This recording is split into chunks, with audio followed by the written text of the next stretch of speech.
Hello and welcome to Old Faithful with your host, Matt Trask.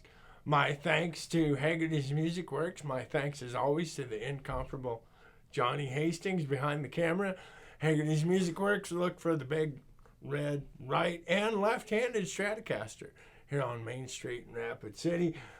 Another victim of the amp room downstairs. They're going to have to put up a sign up above the amp room that says, by entering this, you agree to appear on Old Faithful. And the first resident of Box Elder. Oh, I didn't know that. Well, hello, on behalf of Box Elder. Mr. Anthony Wickham, it's nice to have you on the show. Yeah, thanks for having me, man. You bet. Usually I thank some other people, or maybe I don't. I drink some coffee. We used to drink coffee on the show. Now we don't. Go ahead and just dive right in and tell us about you. All right, well, my name's Anthony Wickham. I'm from Philadelphia, Pennsylvania, a little small city named Coatesville, and I've been in music my whole life. I kind of started on the piano and the drums, much to my mother's dismay, so she got rid of my drum set and replaced it for guitar when I was about 13, and I never practiced, and then I got back into it when I was about 18. Oh. Yeah, this is my first electric guitar that I ever had. This is your first one? Yep. But let's go back. Your mother apparently wanted you to play piano? Well, my whole family's musical. Okay. So I got, I just played instruments because my family did. Uh-huh. We had a piano in the house, so I always played the piano. And then I got into the saxophone and the violin. And then I got rid of all of it because I thought they weren't cool. And I wanted to be a cool kid, so I stopped practicing. Uh-huh. So, yeah, I regret it now, but you know, music is still a huge part of my life. Right. So you seem to imply that your mother was dismayed that you picked up drums. Did I hear you wrong? Yes. Okay. My grandmother bought me drums. Oh. And my mother got rid of them because I have ADHD, so I played them a lot. Oh, sure. Okay. Yeah. Did mother and grandmother have a conversation before she got you the drums? I said to my grandmother, I saw Stuart Copeland at the Police playing the drums, and I was like, oh, wow. I want to play whatever that is, I want to play that. And that Christmas, I got a drum set, and by April, I was drumless. I played them quite a bit. This happened quickly. Yes, very quickly. But a huge Police fan, so I was trying to be like him, just hitting the drums with no rhyme or reason, or rhythm. And my mother didn't like it very much. Where did you see the Police at? It was my grandmother and I were watching one of those VH1 Behind the Music. Okay. And I just walked in while they were playing a live show on the TV. Mm-hmm. And I didn't know what they were. I was like 8, and I was like, what's that? And my grandmother said there's the drums, and I was like, oh, I want to do that. Because Stuart Copeland, to this day, is one of my greatest like musical inspirations. Mm-hmm. So I wanted to be just like him. I have a little pop figurine right next to my drum kit at home. Okay. Because I just love him to death. So, I walked in. I was like, hey, I want to play that. My grandmother got them for me that Christmas, which was just a few months later. So there was a piano, there might have been a violin, and a saxophone in the house? Yes, after like every summer, my mother would ask what instrument I wanted to play. I'd tell her, the saxophone seems cool. I'd tell my friends playing the saxophone, and I'd get a saxophone. Or the violin. I played the violin for 4 years, the saxophone for about 3. But by the time I hit high school, again, I kind of went through like a cool phase. Sure. So I didn't try to practice. I was like, music's for nerds. There was an endless quest to be one of the cool kids. Absolutely. And you were making up the rules as you went. I was, yep. Okay. And to this day, never understood why I did that. Right. Because now I'm an adult, and I'm like, I wish I had stuck with it, but... So you said music was in your family. Were other members of your family musical? They played things? Were they in bands or? Yeah, no bands. We were all band geeks. So okay. The only person who didn't play an instrument is my grandfather. He's a cook. So if you ask him, he says he plays the radio. But my grandmother, she sang and played the piano. My aunt played the flute. My other aunt played the French horn. My mom sang and played the piano.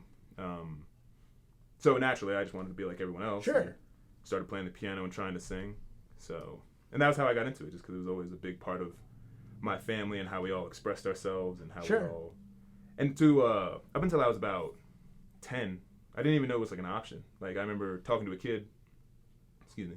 And I was like, what instrument do you play? And he said he didn't play anything. And I just couldn't grasp that concept. Yeah, because I was like, that's such a part of my life.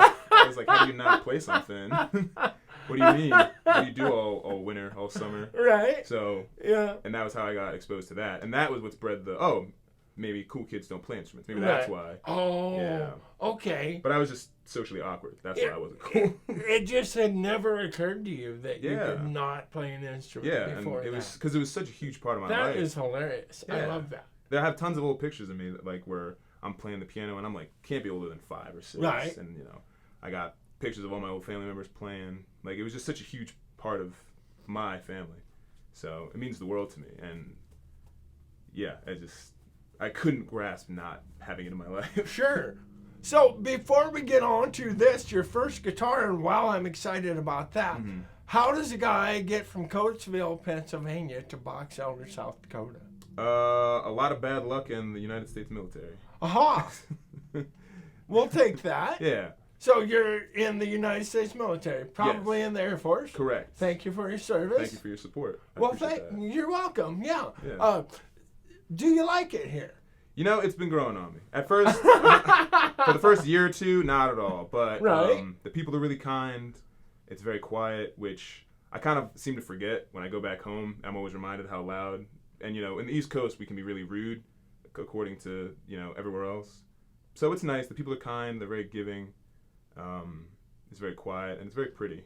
Mm-hmm. So over time, I've just kind of been appreciating what there is to appreciate instead of complaining about what I can complain about. So. Well, and the plains are not for everyone, and they are an acquired taste. Absolutely. And they need to plant more trees in Box Elder. I agree. That wind is just, it's too much out there. Absolutely. But I will, and I try not to editorialize on this show, but you were talking about not understanding being confronted with an idea of the kid who didn't play an instrument. Oh, yeah. When I have gone to, like, New York, I've never been to New York. I've been to D.C. twice. Okay. Various places like that. I really, honestly, the first time I went, I was like, how do these people, like, get married and go on dates? Like, how can you form friendships if you never talk to anyone? I'll tell you. You see someone you like or see something about someone you like and you just tell them. Which was kind of a culture shock when I came out here because we're very upfront. Right. So, like, if I see a pretty lady walking down the street, I want to take her out to dinner or something, I just go up and, hey, I think you're pretty. You want to go out sometime? Right. She says yes or no, and then we take it from there. And that's it. So I did that out here, and it wasn't, appreciated much. They're like a little, I guess people out here are more into conversation and kind of growing into that. But, sure. We're quick over there. Right. Don't like wasting people's time. That's how I looked at it at least. Sure. Up until I came out here. Maybe I need to go out there and try again. But let's get on to this guitar. So this is your first guitar? My first guitar. Wow. I named her Aster. A what? Aster is what I named her. Oh, you have a name. Perfect. Yep. I love people who name their guitars. Where did you get it? This was a gift from my aunt, actually. Wow. I don't know where she got it. Okay. Yeah. She got it for me because I passed my driver's test at the age of 19. Okay. So, yeah. It was a surprise. Before I came out here, I was stationed out in Germany, and I actually hadn't spoken to my aunt for a couple of years. And due to some things that happened in the family, we actually reconnected, and I went home, and I saw her and my grandmother for the first time in a while, and I told her that I was back into music, because the last time she saw me, I had kind of, quit music. And then, we started talking, and she found out that I was really into the guitar at the time, and she was like, hey, I just passed my driver's test, and she bought me a guitar. And I came home, and this was sitting on top of her car, and I had to find it. Her kids were telling me, oh, there's a present outside. And I found this guitar, and it's been my pride and joy ever since. I found this in the amp room. I'm so glad I asked you on the show. This is what this show is all about right here. No, this guitar means an incredible amount. So what were you playing? You said you told your aunt you'd gotten back into music. Mm-hmm. What had you been playing on before that, or had you really been the guitar was my first kind of like footsteps back into the musical lifestyle. I was just hanging out with a friend, and he started singing, and I remember like just feeling that everybody was like impressed by his singing, and I remember just being like, I miss having that impact and that ability to connect with people. So I went out next week and I bought a guitar, a really cheap guitar, and I was practicing and playing on that. Yeah. So you kind of sort of relearned or brushed up on this guitar. Yep. And it's been your old faithful Aster ever since. Old faithful Aster. Have you done any modifications to it? Nope. I changed the strings. I gave it this little string mute, and yeah, I think that's about it. I don't think I've done much else. Yeah, I mean it works. I like the way it sounds. I like the way it plays. Right. Not for lack of wanting to. It's just I don't know. It does its job. I like it. Polar white. Yep. And we do need to talk about the string mute up here. He does a lot of progressive metal. I don't think you'd sometimes kick at that terminology. Right. High gain is the point. And so many of these cats of this sort, they have a string mute. And various things, hair tie a lot of times, and they probably sell one for $25, $30, $50, $75. It's insane. But he just went ahead and tied a bandana around it. It works like a charm. $2 bandana. $2. Saved a lot of money. So we have a great big honking toggle switch there. There are not 2 volumes, so it can't be used as a kill switch. It cannot, no. Okay. But all right. Yep, no kill switch. Oh, wait, this can? Can it be used as a kill switch? I'm asking. Oh, no, it cannot. No, I'm sorry, okay. I misunderstood the all question. Right. Sure. No kill switch. So, as always here, as has come to be the case, he's playing through the amp in the corner. But tell us about you're one of the new breed of cats who uses digital. Go ahead and tell us about that. Yeah, so what I do is I plug this into, it's called an interface, and it basically takes the sound and makes it into a digital wave file that is then applied through applications I have on my computer to simulate real amp sounds and distortions and all this. And I just like it because it keeps it portable, it's small, it's easy to carry, and you can get a lot of sounds for a lot cheaper. So instead of buying a $500 pedal, I can buy $500 worth of 1,000 pedals, you know? Right. There's everything you could possibly need, and the one I got, you know. And I know that's kind of sacrilegious in the music community because it's like that's not the real sound, and there's all this and that, but it saves money, saves time, saves space. Well, I wouldn't say that it's sacrilegious it's going that way. Yeah. And a lot of guitarists will say, "Oh, them tube amps, it's a feel thing," and it is. Absolutely. That is so infuriating to the average listener. They have no way of understanding that. Yeah. Because they can't feel a feel thing. They're not holding the guitar. But the ease and portability are trumping. Yeah, absolutely. Now, you don't perform much around here, or you haven't yet? I have not. I wanted to when I got here, but it was really hard to find bandmates. Sure. Especially bandmates who were, I guess, as committed as I was. Like, I want to do music professionally. Right. And a lot of them, you know, while, you know, hobby musicianing is fine, but, you know, I was like, I want to practice like 3 times a week. I want to perform a lot. I want to make a record before like these 2 months are out. And it was just really hard to find that. And eventually, I just decided to kind of start going my own way and make my own music. So, it was kind of disheartening at first. Sure. Really struggling to make, because coming from a city where there's music everywhere, like you can find bandmates in a heartbeat. So, excuse me, it was tough coming out here and really struggling to find people who were serious about making music. And the music scene out here is already so, it seems like there's not a lot of it. So I was like, this is the perfect place to like grow that. Right. But it hasn't happened yet. And recently I've just kind of been a lot more comfortable producing my own stuff by myself and so on and so forth. We'll get back to that where I was going, and you're not going to be able to answer this question through your interface, your digital interface. How would you switch sounds on the fly? Well, there's actually, so the program I use Ableton, which has a preset called Guitar Rig Pro. Okay. And you can save your own presets. So, okay. You know, hypothetically, if I was on a stage playing and I needed to go from like a hard rock song to a more softer, you know, clean sound, I could just tune my guitar, walk over to the computer, and select the preset, and it would all be preloaded there for me to be. It would go. Yep. What if you needed to change guitar settings in the middle of a song? And that's the thing, is you can hook a pedal board up to the interface. Okay. So I could hypothetically have one of the 1-2 switches. Sure. And have that set up to a preface too. So it's, we've got it all squared away. Yeah, it's super. I think it's a great way to go for any musician personally. And there's, you know, it's just a lot easier to carry around. So instead of having to bring like a huge amp, that's the word. A huge amp and all these pedals, and I don't know. I'm a simple man, you know. Proponents of digital technology love the word lug. Yes, it makes it sound difficult, and it is. The one thing I can't get over, my beloved Deluxe Reverb has the most wonderful speaker in the world. And I don't know how you replicate that speaker. I don't think you can. Also, nobody gives a damn. About the speakers? About the speaker. Oh, I They disagree. want me to play the right notes. See, I have a buddy who is like diehard. He's a fantastic musician. His name is James back home, and he is wonderful. But he knows a lot about the tech, and I just don't think I'm all that sharp. I can't keep up with all the mannerisms. So there's amp simulators, but it'll never replicate the real deal. You know? Right. It's kind of like programmable drums. It's like they sound realistic, but musicians can tell what's real and what isn't. So. But then, still, from the perspective of that girl with 3 Bud Seltzers in her on the dance floor, she's not gonna care. Right. No.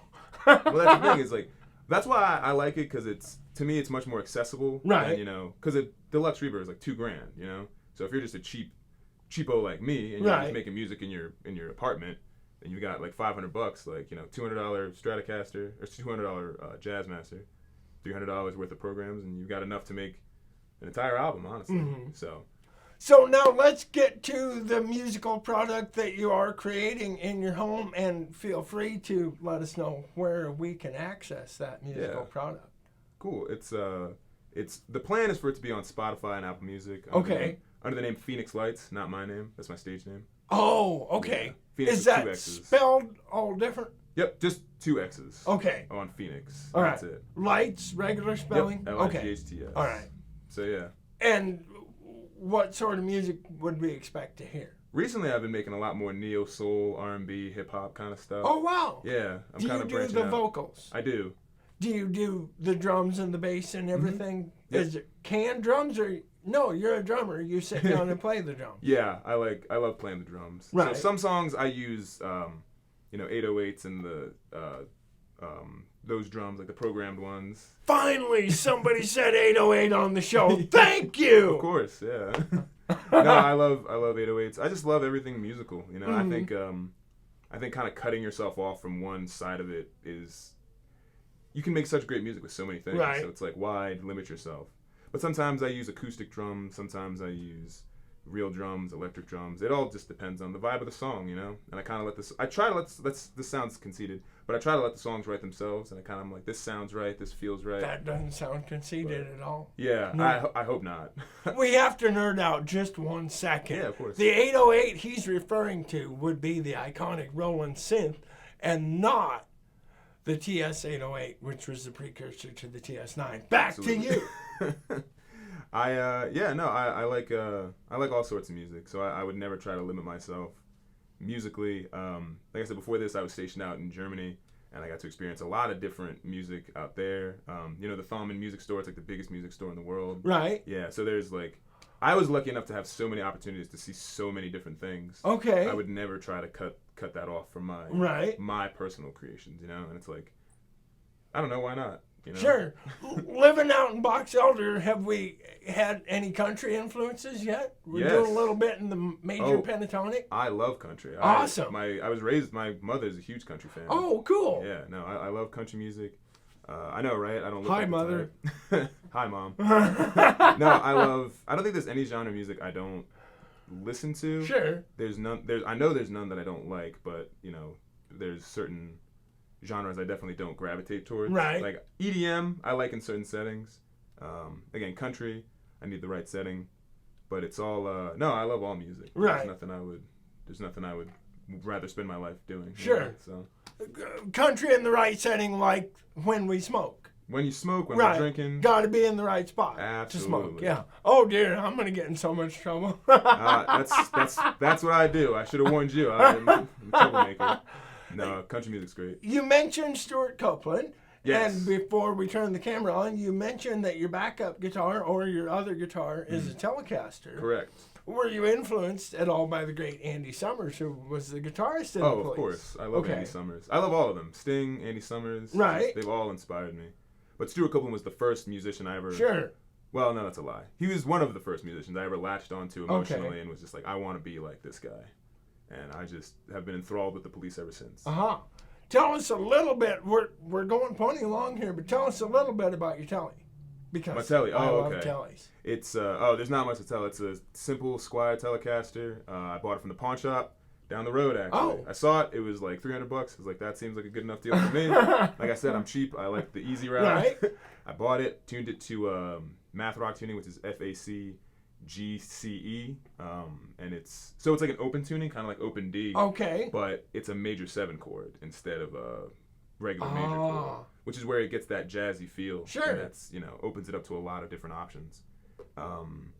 And yeah, it's real simple. Normally my math setup is just kind of light chorus. It's like a clean tone with a light chorus and a little bit of distortion because there's a lot of tapping. So to bring that out, you have to turn up some distortion. I was going to ask you if you were a chorus fan. Yes. Oh, I love the chorus. Awesome. Everything sounds better with a chorus pedal on it, in my opinion. We're going to have to hang out more. Absolutely. I'm always happy. I'm always happy to talk about music. There has been somewhat of a history of people graduating from this little show here and getting booked around the Black Hills area. Really? Could you do interpretations of your songs solo with one guitar, say? Right here? Well, theoretically. Oh yeah. I could do that. I've been trying to learn how to play and sing my songs at the same time.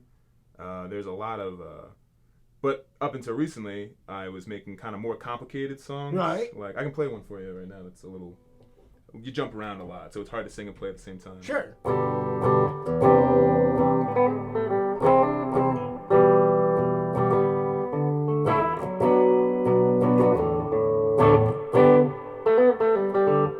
So that's hard to play and sing at the same time. Sure. But, that is. Yeah. Definitely.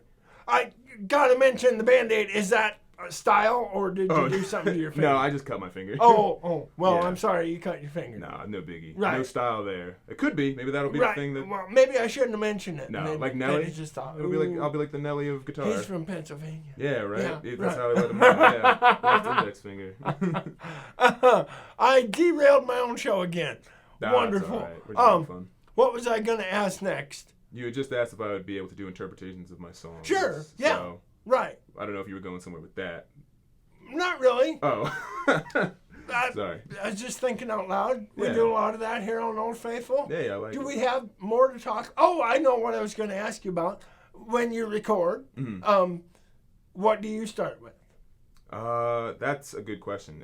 I guess, I find, depends on how I feel. So I have, I own a couple different instruments. So, normally my days consist of like waking up, having some coffee, and jumping back and forth between instruments when I'm feeling like I want to write a song. Okay. And sometimes I'll hop on the guitar and I just can't find that feeling. Sure. So I'll play the piano. I still can't find it. Go to the drums, the bass, and then I go to like the loops and all that stuff on the computer that I have downloaded. And I just kind of do that until I find something that fits. Sometimes I listen to music. I find a chord progression that I like. I figure out what it is, and then I take styles from that and implement it. Like that song I showed you, the one that was inspired by Dear God by Avenged Sevenfold. Okay. So yeah, like one day I was just kind of feeling a little blue, listening to sad music, and I was like, oh, I really like that. What can I learn from this song? Mm-hmm. So I learned how to play that song, and then I applied it and kind of did my own thing with it. And now it's like one of my favorite riffs ever. I see. So yeah, it all just kind of depends on where I start and how I'm feeling that day. Awesome. So, yeah. Again, he nailed it with the answer. His recording workflow begins with coffee. Yep. Why didn't I think of that? Every morning. That's where everything begins, isn't it? Absolutely. I think we'll shut her down and let you play us out. All right, sure. My thanks to our studio audience of one, Ben. Your friend Ben is here. Brandon. Thanks. What? Brandon. Oh. It's okay. All right. Hopefully Johnny can edit that part. He's not gonna. We need those mistakes in there. All right. Brandon, I'm so sorry I got your name wrong. Welcome to the show. Thanks for coming. Remember my sponsorship with Trask Hay LLC, large round and square bales, 515-0858. And Andy Summers says, change your strength. Yes. Ladies and gentlemen, Mr. Anthony Wickham. Go ahead and play us something, buddy. All right, on Astor.